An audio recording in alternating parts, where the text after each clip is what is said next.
just think he can get into the backfield and cause some confusion and rush the passer up the middle. Yeah, I also picked Michael Brockers going to Philadelphia there. I know sometimes it feels like we share a brain, but looks like we agree. Who has it today? I think you do.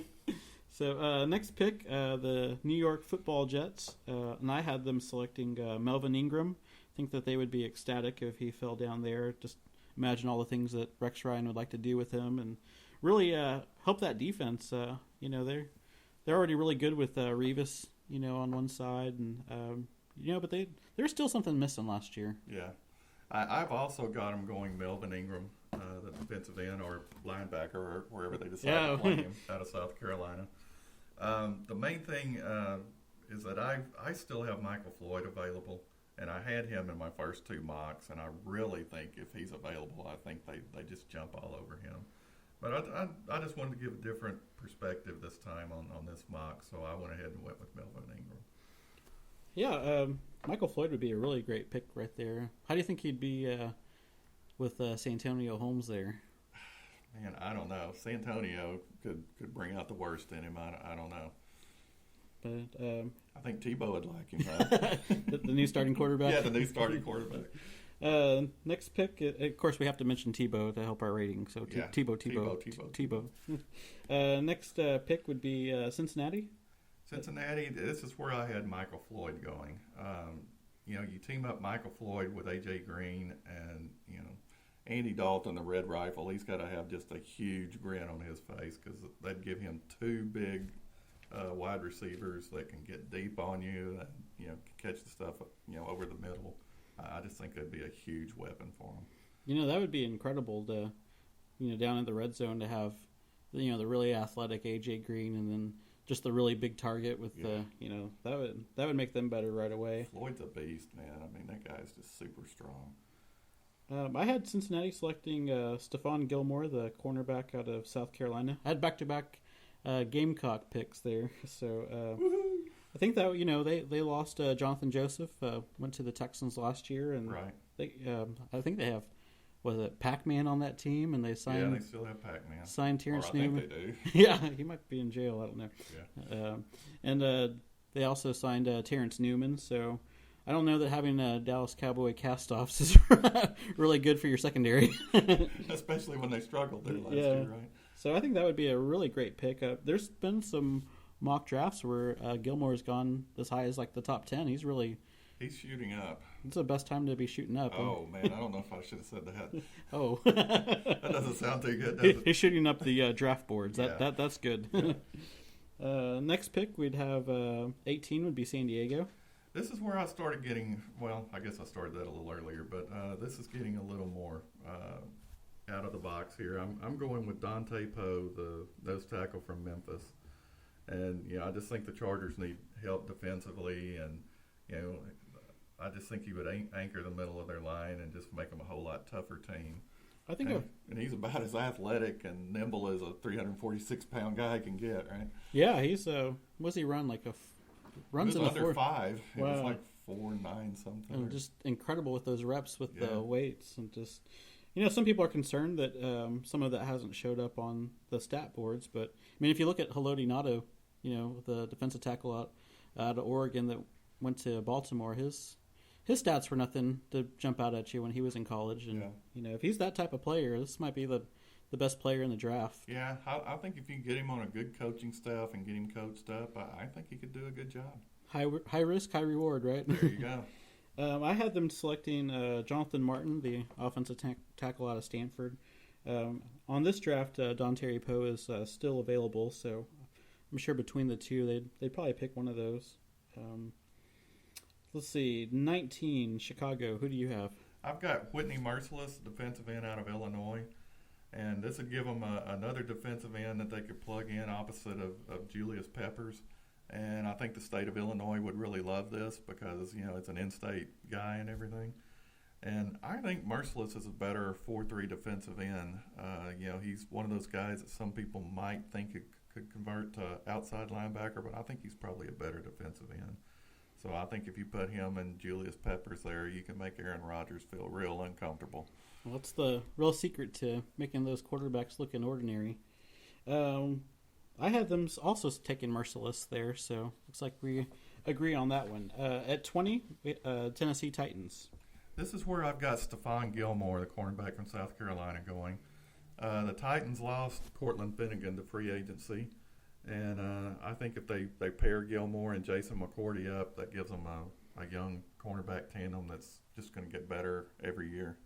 Who do you have? I have them going with Dontari Poe right here. So just Kung Fu Panda. Yeah, just a few picks behind you, and you were a few picks there with Gilmore. So I guess we're saying these players are going to be going somewhere around here. Somewhere around the same spot, just maybe different teams. It depends on who they like better, I guess. Next pick, Cincinnati. That's their second pick in this round. Yeah, I've got him going Courtney Upshaw, and I've got him playing defensive end. And mainly because the Bengals lost Frosty Rucker and Jonathan Benene to free agency. And I just think he's a better defensive end than he is a linebacker, and I just think he's a big upgrade to the Bengals pass rush. You know, if Upshaw keeps on putting on weight, I know. he won't even be able to play outside linebacker. He's a monster as a linebacker if that's where he stays put.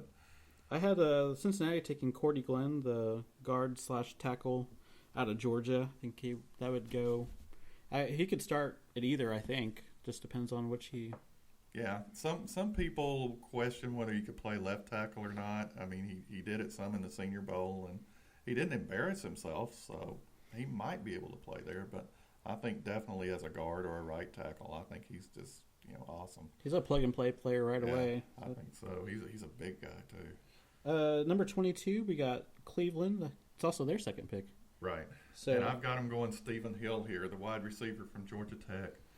He's pretty raw, but he's really big and he's really fast. And in the earlier pick, I had him going with Trent Richardson. So this is going to give Colt McCoy two weapons that he can use and just make their offense a whole lot better. I think on my last mock draft, I had Michael Floyd. So I guess I still have them going after a wide receiver. Of course, Floyd's probably going to be long gone by now, maybe. I think a lot of people see him going either quarterback, running back, or wide receiver. One of those three in these two picks. So I'll have them going with Kendall Wright, the wide receiver out of Baylor. He's really athletic, and I think he's definitely faster than his 4.6 40 suggested it. I do too. He played a lot faster than that. I was shocked when I saw that time because seeing the number of Baylor games that I did, he looked a lot faster than that. Well, I'd like to say that maybe his 40 time isn't very fast, but he definitely has some burst. Yeah, he was beating guys if all he was running was a 4.6. Yeah, wonder how slow those corners are running. All right, next pick would be the Detroit Lions at pick number 23. At 23, I've got Detroit going with Drake Kirkpatrick, cornerback from Alabama. This time I'm right. Because of the other one. Yeah, because they've needed an upgrade at corner for a couple of years now, and Kirkpatrick's a big guy, and I think he'll match up well with some of the Packers receivers there in their division, and he's also fearless in run support. And I think that's a guy that Jim Schwartz is going to love. I think last year I had them taking Prince Amukamara in the mock draft last year. And they passed on him. They sure did. I think the Giants ended up taking him, and now they're in about the range where Amukamara went last year. So I guess maybe this year they'll actually get the cornerback that they're looking for. But he's a big physical corner. I don't know. Do you think that eventually he might move to safety? He could. I've heard some people say that. He's like 6'1", I believe, and got long arms. So yeah, he could end up at safety. Tell you what, with today's NFL, I think a lot of these bigger cornerbacks like that will eventually be the new safeties. that really helps a lot. I mean, the Texans last year, moved a guy from cornerback to safety, and I think that helped their pass defense a lot. All right, number 24 would be the Pittsburgh Steelers. When I think of Pittsburgh with this draft, there's two guys that just jump off the board at me, and one of them is Dontari Poe, which is already gone, and the other one is Dante Hightower, the inside linebacker from Alabama. And I just think he's a natural for that Steelers defense. He's a big physical guy, and he can rush the passer from the inside linebacker, which the Steelers love to do. And he also, put his hand down and rushed from defensive end at times. So I think with that kind of versatility, LeBeau's going to love this guy. I think in high school he actually played defensive end. Did he? Yeah, he's a real versatile guy. He's a big guy, too, and that's kind of what Pittsburgh likes out of their inside linebackers. Probably be a good replacement up there. I think that Dante Hightower is pretty versatile, and unfortunately I think he's a little versatile, so I had them going with Andre Branch here, and I just thought that would be, a good pick for them. Well, Branch played defensive end in college, but I think he's actually a better outside linebacker. And, he just looks like the kind of guy that, would fit into the Pittsburgh defense and, would give them a real big pass rush off the outside there. Moving on, Denver. Who'd you have Denver getting? I changed it up a little bit here. I gave them Doug Martin, the running back out of Boise State. Oh, really? And the main reason is because